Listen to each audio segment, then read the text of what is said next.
Hi, friends. Happy Tuesday evening. We are back in the groove of our Dream Team chats, and we are now in week 2 of our new series that Brianna and I are launching group wide, and that is our business building block series. This is a 4-week series that really does build on one another, talking about just foundational principles in our businesses. Especially for those of us who are wanting to grow, and whether that looks like you're a hobbyist or a full-time consultant or anywhere in between. If you are wanting to grow and expand your business and get more from your business, we're really hoping that this is a good series for you. Like I mentioned, it does build off of one another with these foundational principles that are really great for your business. And to be honest, just like bare bone basics. And this is intentional to keep things simple, because we recognize that simplicity is a core value of Scentsy. And so aligning our business practices with things that are simple allows us to be able to do them really well time and time again, and then teach other people to do that as well. And so we want to be able to keep things simple for you guys, in our own personal businesses as well. So all of these things that we're talking about are from our own experience as well. And so last week we really dove into sales and what that looks like. That is a huge step one in our business, is gaining that confidence, gaining the knowledge, gaining the practice of sharing Scentsy products, collecting Scentsy orders, providing that customer service. And so that really truly is the first building block to this business, is understanding how to sell our products, how to market yourself and your business in a way that you are ready to move on to the next building block, right? So our goal is through this series that you start recognizing how you are going to master each building block, right? So moving on from sales, we are hoping that you have mastered sales before moving on to the next building block, which is going to be recruiting, okay? So that's what we're talking about tonight, is recruiting. And then with the hope that you have mastered it. And now mastering sales does not mean that you are a selling rock star and you're selling 2,500 a month and you just have orders flying out of your ears. I would say mastering sales means you average about 500 PRV a month. Okay, that means that you know how to market these products. You're providing great customer service. You're closing regular orders. You know what you're doing on the back end of the workstation. You know how to support your customers when they're ready to shop, right? And so when you have mastered sales, then it is time to move on to the next building block, which is recruiting. Okay. And the cool thing about this series, and frankly, just everything in this business, is it's all figure outable. A lot of these things that we are teaching on tonight were not things that Brianna and I coming into Scentsy knew how to do or knew how to do well at all. These are all things that we have learned over time. Everything in this business, everything you need to be successful is a learned skill. Okay. It's done by knowledge and practice, actually doing the things that you're learning. Okay. So we all have an equal opportunity to find success in this business, to find success with sales and with recruiting. Now, that doesn't always mean that there's an equal outcome, okay? Because your work ethic may vary, right? The way that you show up and your consistency may vary. And so again, that's something that it's important to point back to yourself, being an independent consultant and having to hold yourself accountable and step into what's next in your business. But with the right knowledge and the drive to do the actionable steps, you'll be there in no time. And then you'll be mastering recruiting and moving on to next week's topic, which is sponsoring, which, believe it or not, they are completely different things. Okay. So we are going to simply just walk through the who, what, where, when, why for recruiting. And then we're going to get into the how, because I think it's important. We have context, we have information of what we do before we start doing. And then the how is really going to be talking about putting what we're learning into action. Okay. So we are going to dive in. We're going to just start right with the who. When we talk about recruiting, okay, recruiting is bringing people into this business, okay, bringing team members on. And who should we be recruiting? And that's quite simply everyone. Okay, this business can be a blessing in many different ways, whether it's travel, extra money, friendship, community, leadership, et cetera, okay. Anyone is a potential recruit to your business. This is really where it's important to be providing that great customer service, keeping track of the customers who are ordering in your workstation, following up with your customers, building those relationships, because your customers are your first potential network of people to be bringing into this business. These are the people who are going to be falling in love with the products, who are already using the products, who already know you and like you and trust you from all the work that you're doing on the sales end of things. So to me, these are your hottest leads, okay? These are going to be the people who are the most interested in your business, are going to be the people who are already in your business purchasing, people that you already have relationships with. You did a lot of work building those relationships. And so it's a really cool feeling when that comes to fruition. And these are people that you're having joint conversations with. So anyone is a possibility of someone to bring on to this business, starting with your customers, but then it branches and trickles down. Your best friend, your coworkers, your kids' parent, your kids' friends' parents, right? People that you know in the day-to-day life. This is an opportunity for everyone, okay? And so it's really important that you are talking, that you are keeping track of who you're talking to, because a lot of times when people, when you have conversations with people, it might be a no, not right now, but circling back is a very wise business move, because oftentimes it takes a while for them to really think about it and consider it and then to take the jump. So it's important to be tracking who you're talking to, but everyone is an amazing opportunity for you to be team building if you have those business goggles on, okay?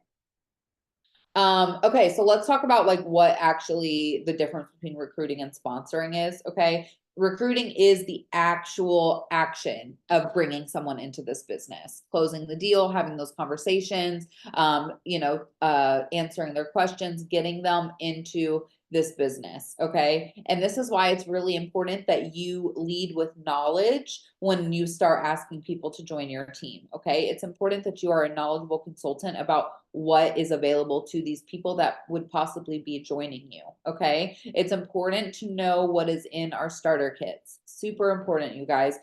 We need to know what products come in it, what business tools come in it, so we can best lead and answer questions to these people who are wanting to join, okay? We can see the kits in the workstation. If you go to the marketing section and you type in kit contents, every season, since he's going to update the starter kits, and they're going to provide a document with what's in each starter kit inside that document. So just go to the workstation and type in kit contents under marketing and you'll find it. And then also another amazing resource, which I use all the time, is our website join page. So if you go to your website, the join page, the same way that you joined on a website, but on your own website, read the join page. It is filled with frequently asked questions. It breaks down the starter kit contents. It goes over any deals or promotions we have. It gives people options of the different ways that they can become consultants. It's a really valuable page to study as a consultant, to study as a leader who is wanting to bring people into this business.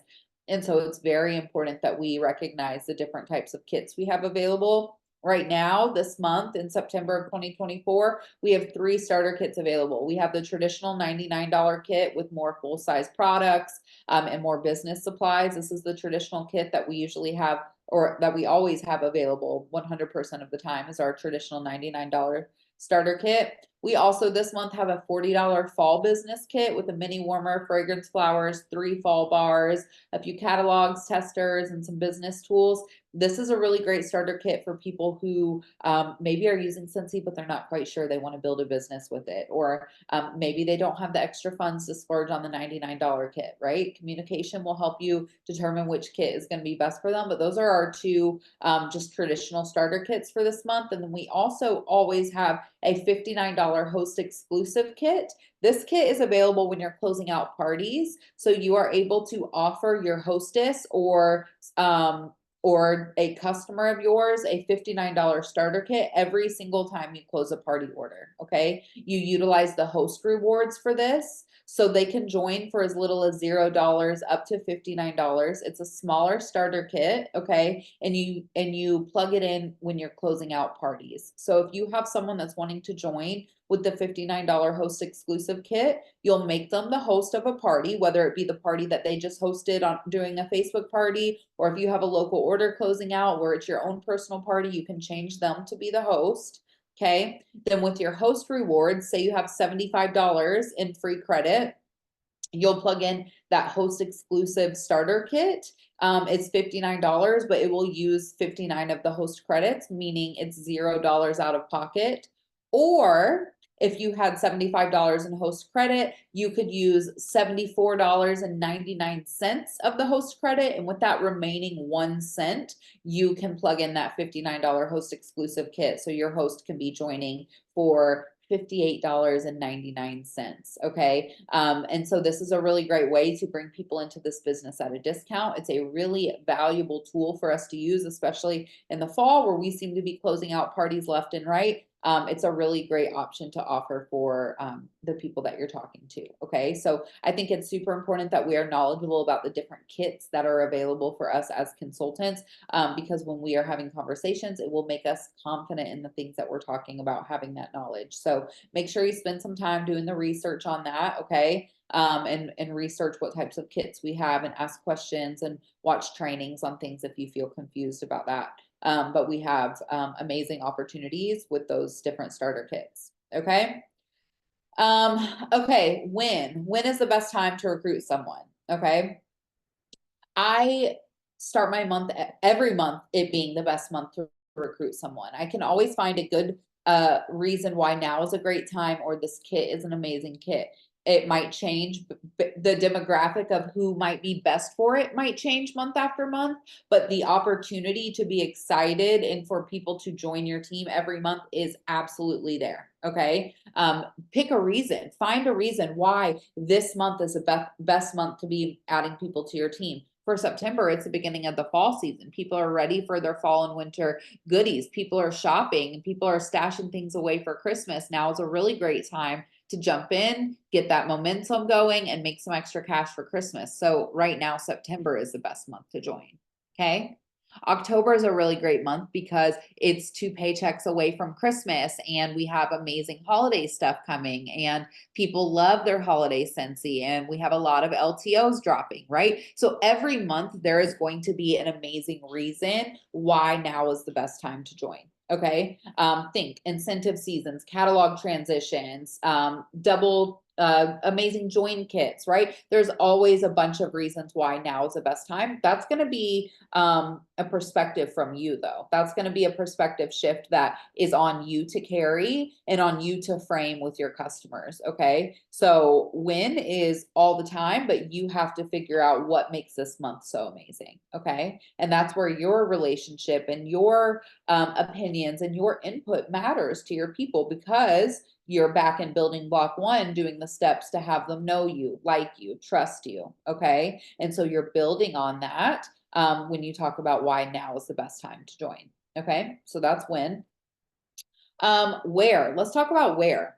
Okay. I like to use the visual of having business goggles on because when you put some business goggles on, think about the richest CEO in your town. Okay. You better believe when he is out and about and networking with people, meeting people, going to lunches, running his errands, his business goggles are on. Okay. He's looking around, seeing how something could be done differently, how this person would be a great asset, how that's a really great idea, right? They have their business goggles on. And so we get to do the same thing. The side note is that we have a very fun business. It smells really good. We have an awesome time. So it's a lot more fun to put on business goggles when they're Scentsy business goggles, okay? But have them on because everywhere there is an opportunity out there for you, okay? Everywhere in your community, if you are looking, there's an opportunity. Whether you're on social media, there are local groups and pages that you belong to. Okay. There's communities that you are in touch with. Okay. Be intentional in those communities, build some relationships. I'm not saying cold message. I'm not saying get spammy. Okay. I'm saying build there. Okay. There's opportunity there out in your community. Where do you visit often? Do you go to the same nail salon every single month? Do you go to the same salon to get your hair done every few weeks? Do you visit the same coffee shop a few times a week? Are you at the same practice spot for your kids a few times a week? Right? Do you go to the same meeting once a week at your school, once a month at your kids' school? Where are you in your community? Put those business goggles on, invest in some branding, have some business cards with you, have some scent circles with you. Be prepared because when you have those business goggles on and you're looking around, everywhere you go, you're going to find an opportunity. It's just, are you prepared or not? And are you brave enough to take the opportunity? Not every opportunity is going to pan out and fall in your lap and be amazing. But if you are aware of the opportunity around you, I guarantee by taking action, you will absolutely land some wins along the way. And that will be enough motivation and confidence to keep that going. But trust me, when you look around, you will see that the opportunity is everywhere. Okay. Last one for me before I pass it to Bree. We are going to talk about why. Why do we want to be recruiting? It's fun. Okay. I have always said that once you start bringing people into this business as a Scentsy consultant, your depth in your business deepens. You become more connected to your business, to this organization, to our team culture when you have a team member that you are protecting with that culture, with that reputation, with that work ethic. Okay. It's just more fun to do Scentsy with friends. Okay. Additionally, it expands your opportunity for wealth, influence, leadership. It's a blessing. It allows you to be more generous. Okay. Um, and you guys, it is just so much fun. So knowing that as you're building your team, as you're bringing new people into this business, you are being blessed by the relationships around you and the community that you're creating. And also you are becoming a blessing by helping someone get started on what could possibly change their life or be a really fun time for them at a minimum. Okay. And so just knowing that the work that you are doing is absolutely going to expand your business. It is going to help you reach that promotion and get paid a title and have bigger paychecks and all of that fun thing. It is going to give you more confidence as you see your team numbers grow, right? It is going to get you more excited. You're going to gain leadership skills, and it's all really so beautiful to see the song and dance of bringing people on, working your business, and kind of what that does for your soul. I think that you grow a lot as you start bringing people into this business. And so I think it's a really, really beautiful thing. And so hopefully the who, what, when, where, and why helps you get a bigger grasp of what you're doing. And Bree's going to jump in and talk about how we're going to do that. Yes, that was so good. So good. Okay. Yeah, so I am going to go into the how, and then I'm going to give you guys some things that great recruiters do. So hopefully you've been taking notes or you plan to come back and take notes. And I hope this is resonating with you because we are in prime time. Like every time is a good time to recruit, but we are literally in like prime time to be recruiting. Okay. And so going from all of the who, what, when, and where, and why, now we're going to get down to the nitty gritty and we're going to talk about how. Okay. So if you're like, yes, I agree with everything you just said, but I don't know how to do this, this is where you're going to want to be. Okay. So the first thing, this is a two-part thinking process. And if you want to put it in the chat, we would love to hear. But this is a two-part. I want you to think about you and I want you to think about why you joined Scentsy.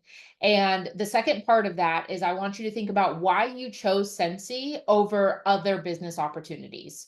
Right? Because this is not the only direct sales business, obviously. And I'm sure this is not the only direct sales business that you have liked or shopped from or maybe possibly been interested in. And like truly 100%, when right before I joined Scentsy, I was literally looking at a different company. Okay. And I was looking at investing my money there and potentially trying to take off with them.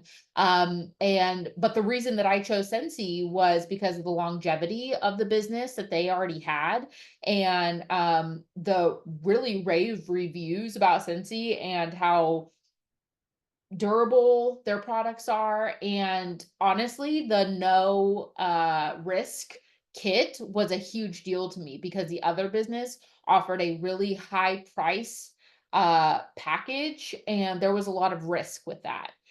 Because it wasn't stuff that I could necessarily keep and use and whatever. So Scentsy won in a lot of those aspects where the other company didn't win for me. And so that comes to mind for me. And that's why I chose Scentsy. And those were the only two companies that I was really thinking about. But then the first part of that is why did you want to join? Why did you want to take on a second business or this business as just like a hobby or why you decided to join your friend. Like, what was it that brought you into this business? What brought you here? Right? Was it for the extra cash? Was it for the community? Was it for the products?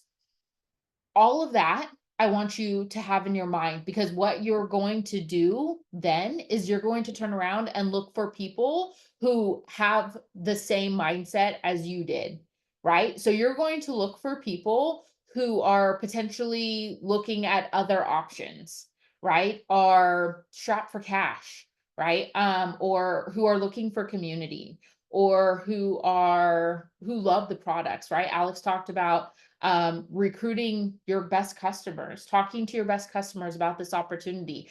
Boom, you have people who love the products. And that is a really easy segue into a conversation about recruiting, when you can tell your customers, yeah, no, I love the products too, which is why I actually joined, so that I could reap the benefits of getting paid off of loving these products and sharing them with other people. And so you are going to, again, like Alex said, having those business minded goggles on, you're going to be looking around at the people who you are in community with and the people who you are meeting, and seeking out those people who may have the same reasons that you do. Because it's going to be so relatable to have conversations. It's going to be so genuine. It's going to be so authentic, because you're going to be coming from a place of understanding, right? You know where they are because you've been there, and having that callback to where you started and why you started is going to be impactful. Is it always going to lead to a yes? No, right? But it's the importance of having that conversation and building your confidence, which is the second thing that I want to really touch on with you guys, is that confidence matters when you're having conversations with people, okay? And like Alex said in the beginning, everything is a learned skill. Okay. Everything that you need in this business to succeed is a learned skill. Confidence also being the same. Okay. Nobody was born confident. I say that, but then I think of like toddlers, and like they are incredibly confident in what they do. But like, nobody is born, no adult was born confident in selling, right? People have to practice that. People have to fail and try and have a win and come back and fail and try and do, right? And it's all in the doing. So the confidence that you put forth in these conversations matters, and you're going to have to fake it till you make it a little bit, especially in the beginning. But how you get better and how you start to feel more confident is by doing it. Okay. Um, so it's important that you have the confidence for yourself to walk into those conversations, knowing what you're going to say, or knowing how to approach the authenticness of that conversation. But also, the flip side of that is that you need to be confident in that person that you're talking to, right? So you need to be able to go to somebody and say, listen, I believe in you, right? I'm expressing the confidence that I have in you, that you're going to be really great at this business because of X, Y, and Z, right? Maybe that person takes really beautiful pictures of her home. Maybe she has an eye for interior designing, and you think that she would just do so well, because we are a home fragrance and decor company, right? So that person may be so good at this business, and being able to point that out and be confident that they would do well and speak that is going to greatly affect their mindset about the business, right? Because just like I'm sure you had fears going into this, and maybe your sponsor spoke something into you, or maybe you talked yourself into just like going for it, whether you were going to be good at it or not. Speaking confidence into somebody else could be the game changer, right? You could be either speaking into them what they maybe thought would be true, but they're not sure, or you could be erasing their fears. And so how wonderful to be able to approach that conversation and have set belief in them, but then also um you need to set confidence for them about yourself. And what I mean by that is being able to say, listen, I know that you'll be really great at this because X, Y, and Z. And should you like be scared about something or whatever, you can have confidence in me that I'm going to be here to help you out. I'm going to be here to show you the way. We're going to do this together, right? you've been my customer for this long. I love taking care of you, but I also want to do this alongside of you. Right. So having the confidence to prove that you are steadfast in your business and that you would be steadfast as a peer in this business. Right. And so you need to be able to have the confidence to say, listen, like, we got this, we can do this together. And so it's important that you recognize though that in saying that, you should mean it, right? Everything should come from a place of, yes, I mean this. Confidence, you can be kind of like, okay, I mean this, but like I'm scared to say it. Um, but don't be telling people that you're going to be there for them if you don't mean it. Okay. Um, it's just really important that you don't do that so you don't burn people when they're trusting you, because that is going to stick with them. And you could lose a lot more than a recruit by doing that. Um, uh, okay, so the flip side of this, and where I believe that people get really hung up on when it comes to actually recruiting, actually doing the task of asking people, is the fear of rejection. And I am not going to invalidate that fear. The fear of rejection can be debilitating for people. It can be a really scary place to put yourself in the position to be rejected. And I get that. I am a recovering people pleaser. And so the fear of being rejected used to be something that really held me down because I did not want to disappoint people. I did not want to give people the opportunity to tell me no. Okay. I wanted to make sure that my ducks were in a row, and that there was no way that they could say no to me.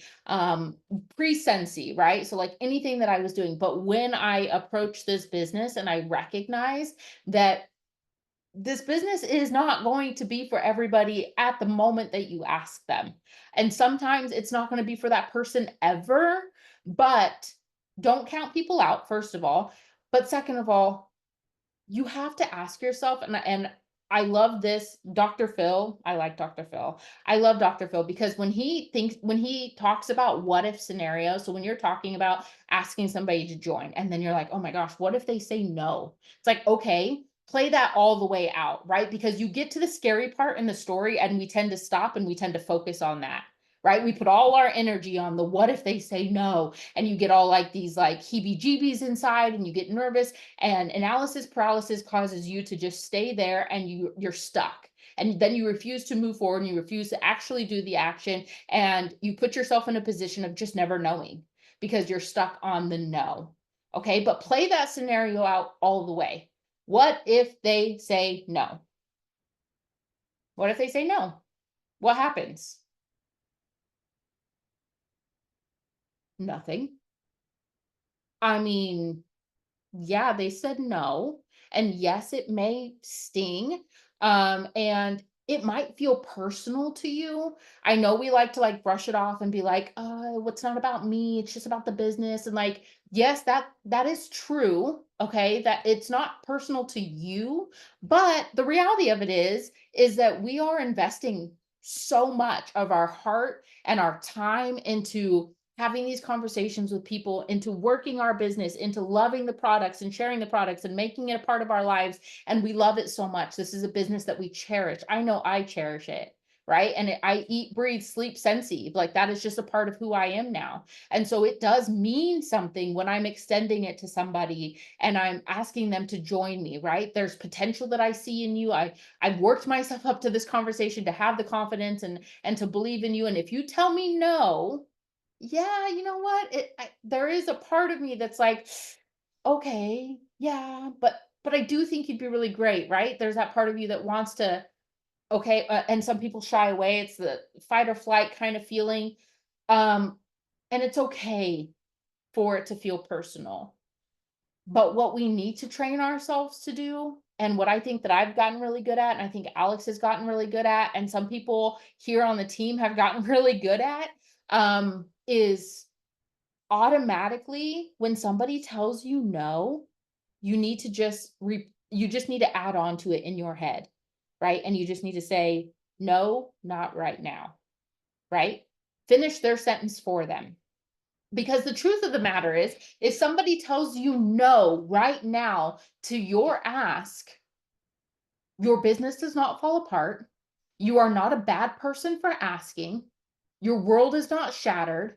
And also, nobody but you and that person knows that it even happened, right? You're not getting on a stage and in front of thousands and thousands of people and declaring your love for somebody and them rejecting you, right? This is not a public rejection. It's okay if it stings a little bit, but it's not the end of the world. And we need to turn it around in our mind and say, okay, not right now.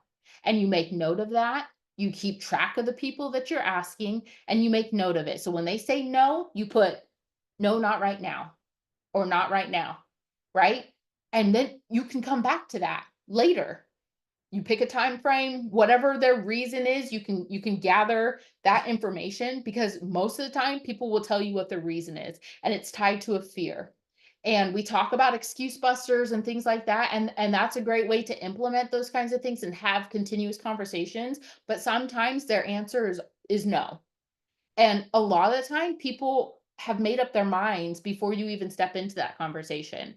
And it's based off of their experience, either with you, with direct sales, or whatever. And if somebody tells you no, for me personally, I take it as a little bit of a challenge, because, and not necessarily like I'm going to like read them their rights and like tell them all the reasons why they're wrong.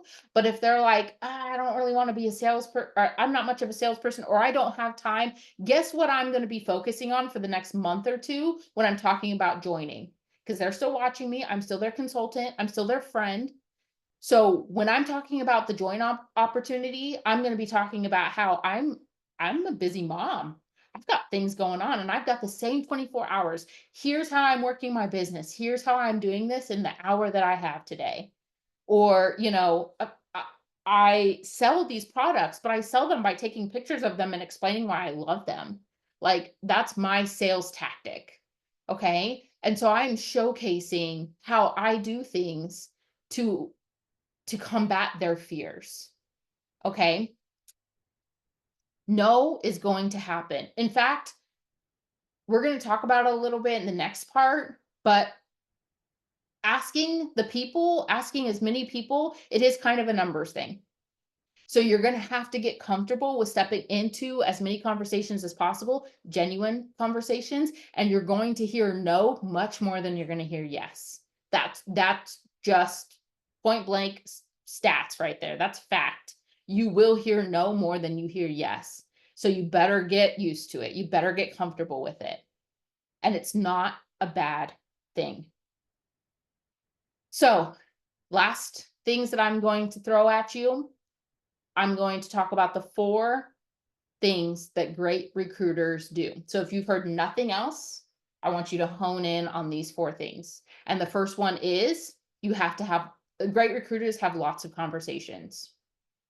Okay? Lots and lots of conversations, because it is a numbers game.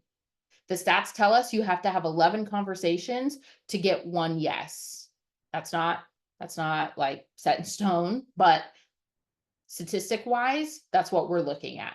So 11 conversations to get 1 yes. That's 10 no's. You have to get comfortable with no. And the only way to get comfortable with no is by hearing it, right? Again, going back to toddlers, how do toddlers learn not to touch a hot stove? By hearing, no, you can't do that. And typically, toddlers don't learn after the first time you tell them no, right? They have to keep hearing it. And then they get comfortable with realizing, okay, that's not for me. I can't do that, right? You only get comfortable by doing it. You only get confident by doing it. The second great thing that recruiters do is they tailor their conversations to the needs of their audience. What does that mean? That means being authentic to the person that you're talking to about what their need is and how applying Scentsy can solve the problem. Okay. I've heard other people say this in this business, and I believe it. Every problem that a person has, Scentsy can fix. right? Whether it's lack of community, whether it's lack of income, whether it's lack of freedom, whether it's lack of joy. Sensi, you apply Sensi to those problems, or as simple as my car stinks. You apply Sensi to any of those problems and it can fix it, right? But the key to being authentic is knowing what problem the person you're talking to has and knowing how to apply Sensi. That is your job. It's not a job that you're going to be great at when you first step into that conversation.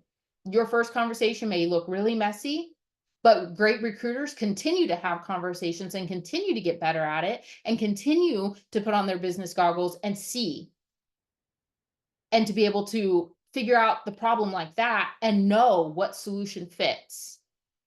Does that mean that person's going to say yes and be like, oh yeah, since he's going to fix all my problems? No.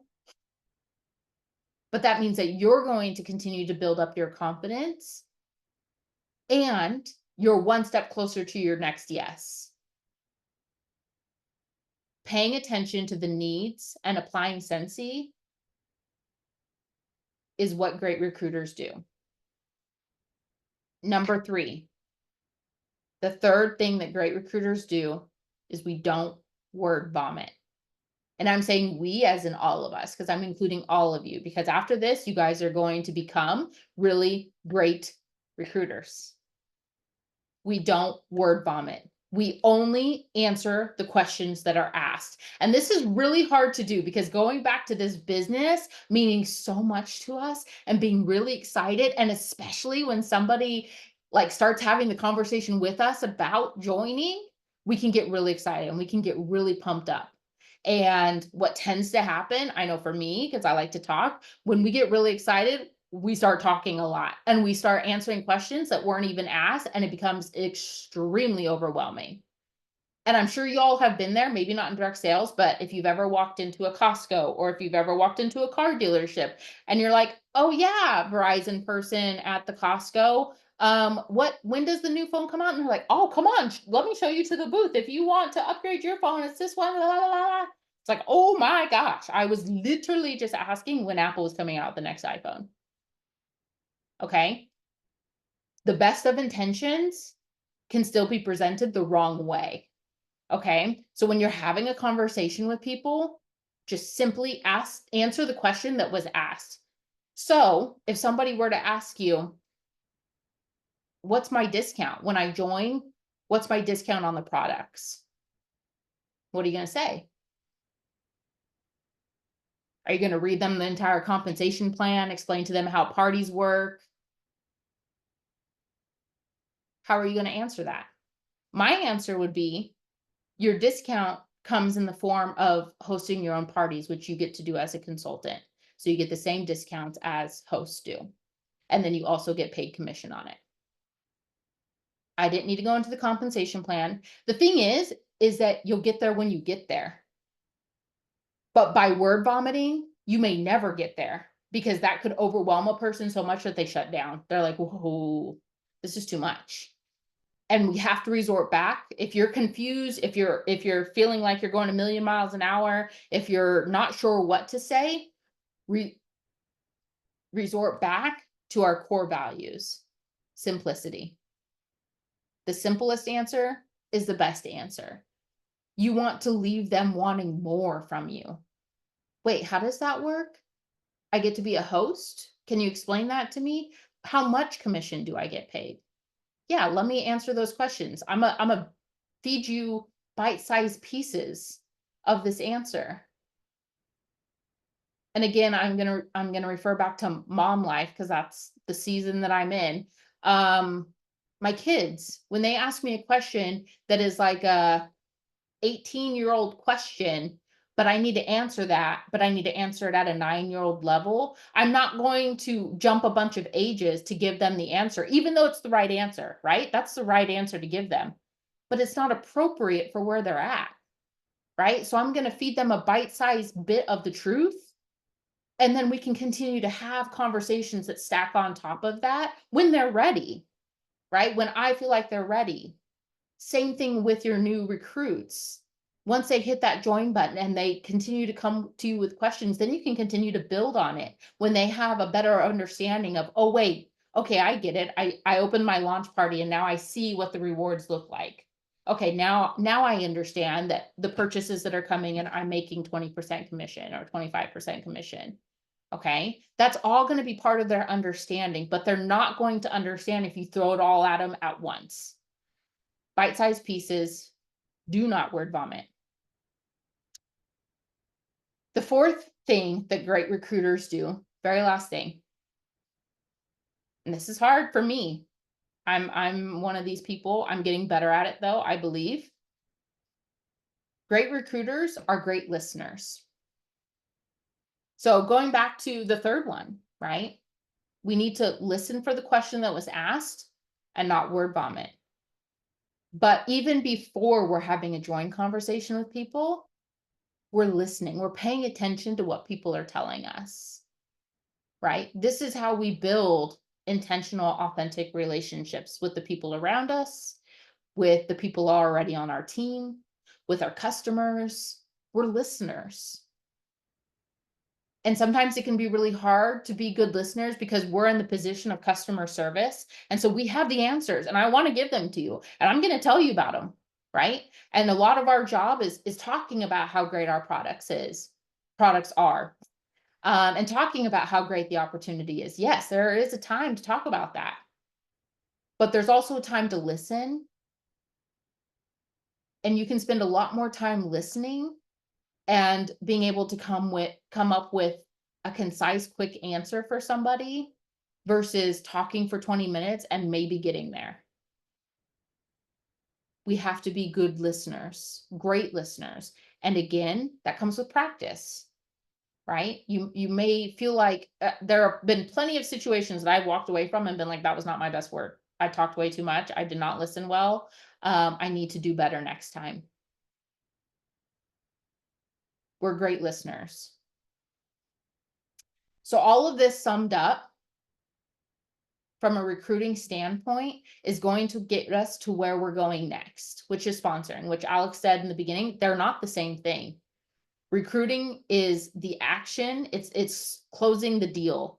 It's sealing it all up, right? But sponsoring is the continuous relationship once they're in. Okay? And so to me, these are really great steps. And I hope that they are helpful to you as you continue or you start to have these conversations, look around you with the business goggles, and we can become really great recruiters by initiating our confidence, by listening and paying attention to what the problems are and offering Scentsy as a solution to everyone.